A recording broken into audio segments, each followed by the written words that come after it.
Bonjour à tous, je m'appelle Julien Gonod. Dans cette chaîne, je parle d'immigration au Canada et d'entrepreneuriat. Aujourd'hui, on va faire une vidéo un peu différente. Les vidéos que j'ai l'habitude de faire, c'est des vidéos sur l'immigration.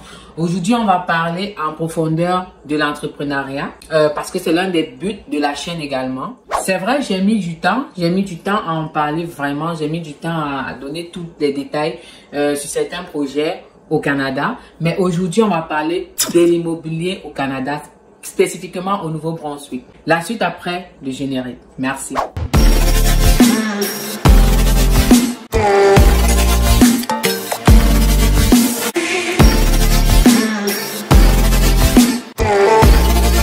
Hello mes braves, aujourd'hui je vais vous parler de unwinbet qui est un site de paris sportifs et de jeux de casino. Je vous invite à vous inscrire en utilisant mon code promo JULIA1WIN pour gagner 500% de bonus sur vos mises. Je mettrai les liens pour s'inscrire dans ma description. Merci. Alors, quels sont les avantages, les inconvénients? Qu'est-ce que l'immobilier au Canada? C'est une question qui m'a été posée à plusieurs reprises. Pourquoi? Parce que l'immobilier est devenu le projet phare de plusieurs immigrants au Canada. Maintenant, quand on parle d'immobilier au Canada, on parle de la vente ou de l'achat des biens immobiliers. Ce qui est entre autres, on peut parler des parkings. Dans les grandes villes où des parkings sont payants, il y a des gens qui achètent des parkings, principalement par exemple à Québec, Ottawa, des exemples, où on retrouve des parkings payants. Même si tu vas au centre-ville, tu veux aller faire tes courses, des achats, aller au Walmart, aller acheter des vêtements et tout, du shopping, entre autres. C'est possible que tu trouves des parkings juste payants, que tu ne trouves pas un parking où tu peux parquer gratuitement aussi facilement. C'est payant. Donc ça, c'est une sorte d'immobilier au Québec ou dans des grandes villes, des grandes provinces où il y a des parkings payants. Maintenant, il y a également de l'achat-revente, ce qu'on appelle flip immobilier au Canada. Ça veut dire, tu achètes un bien immobilier, tu le rénoves et puis tu le revends. Il y a des gens qui attendent souvent 1 an ou moins avant de revendre, mais c'est ça un flip immobilier. Ça veut dire que tu veux te faire du cash vite fait. Ça veut dire que tu peux acheter une maison à 100 000, une maison qui vaut 100 000. Tu la rénoves. Une fois rénovée, elle vaut 250 à 300 000. Ça veut dire que tu as un revenu, si elle vaut 300 000, tu as un revenu de 200 000 qui entre dans tes poches après avoir rénové le bien. Mais il faut comprendre souvent que il y a des coûts associés à ça, la mise de fonds et le coût des rénovations. Mais il faut comprendre qu'il y a des coûts associés à ça, les coûts des rénovations et la mise de fonds. Il y a également ce qu'on appelle de la location à long terme. C'est-à-dire, tu achètes un bien immobilier, tu le rénoves ou pas, puis tu le mets en location, puis tu peux le louer pendant 5, 10, 20 ans jusqu'à ce que la maison soit définitivement comblée au niveau du prêt hypothécaire, puis elle reste ta maison. Mais elle est en location. Ça, c'est de la location à long terme. Maintenant, sur toutes ces voies-là, pourquoi je ne suis pas venue avec ça depuis? C'est parce que moi, j'aime pas donner des informations que je connais pas. J'aime pas tâtonner sur des informations. C'est quelque chose qui m'a beaucoup intéressé au Canada. Net après mes études, parce que je fais des études au Canada. Après mes études, j'ai voulu faire dans un business parce que je voulais pas travailler pour quelqu'un. Je voulais quelque chose qui travaille pour moi. Raison pour laquelle, pour mes proches qui me disent à chaque fois, j'ai telle soeur qui sait cresser, j'ai telle soeur qui sait faire ceci, ben toi tu sais pas le faire, tu sais juste faire de l'immobilier.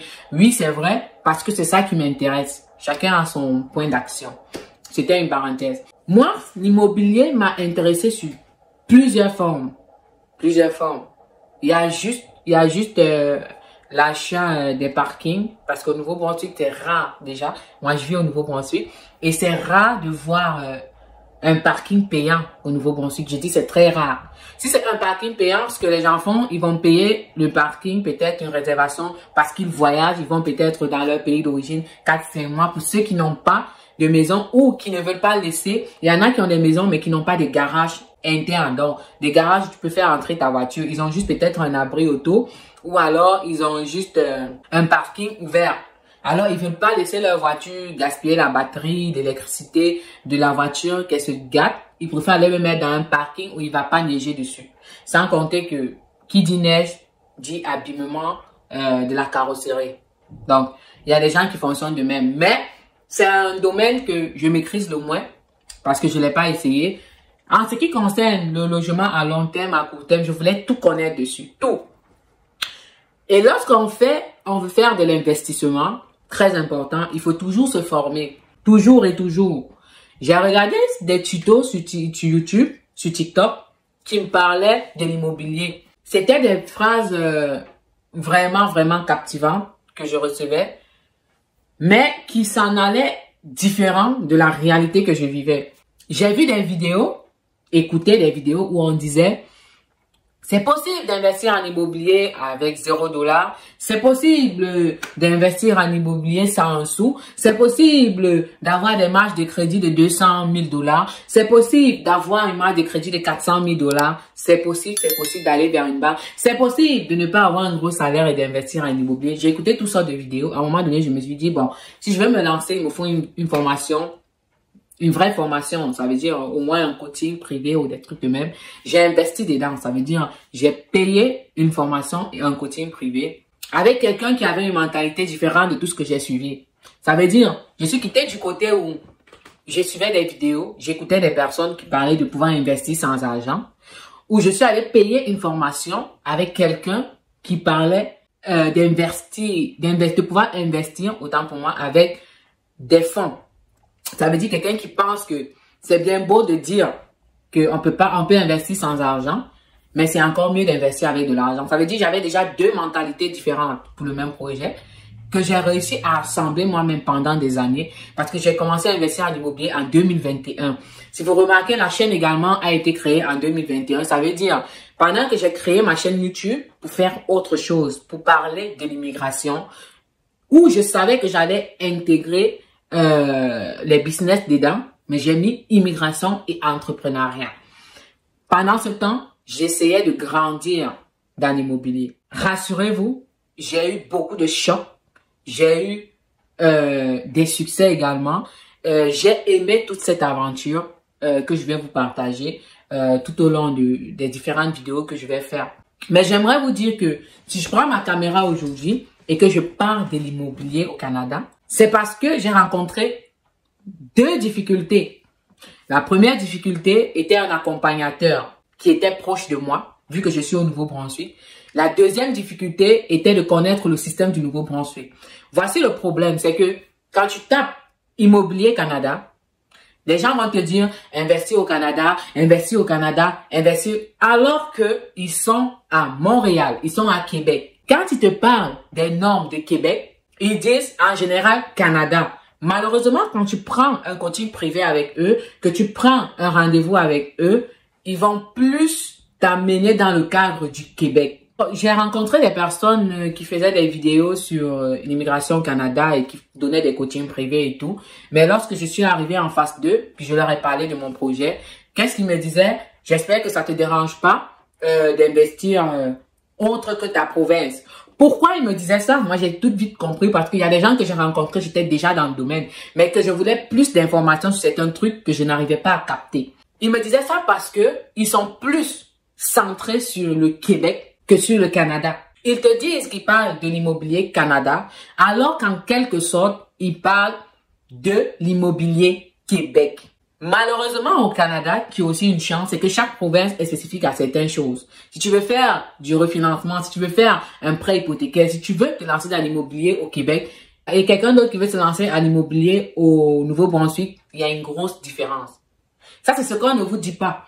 C'est que les normes, j'ai payé des coachings où je me suis retrouvée en train de parler avec quelqu'un, une personne, qui avait l'air de savoir ce qu'il savait, bien sûr, mais qui me dit, je sais pas trop, pour telle chose que tu me demandes, ce serait mieux de te rapprocher peut-être auprès des banques ou auprès des agents immobiliers ou auprès de quelqu'un qui est spécifique à ta province. Oh, j'ai déjà payé un coaching privé, mais j'ai pas pu avoir certaines réponses parce qu'ils sont basés au Québec.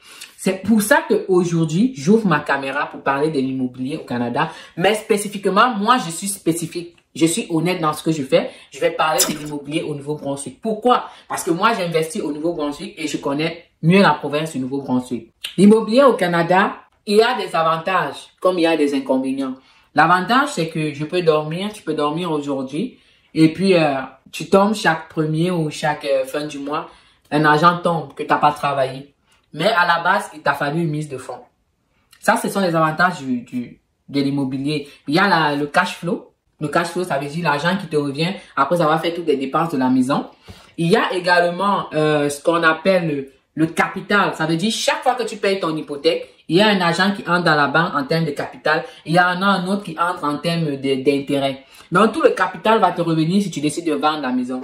Il y a ce qu'on appelle l'équité dans la maison. Ça veut dire, au fur et à mesure que tu es resté dans la maison ou dans le bien immobilier et que tu l'as amélioré, tu gagnes en équité, tu gagnes en valeur de la maison. Donc ça, ce sont les avantages de l'immobilier qui te permet d'avoir une somme.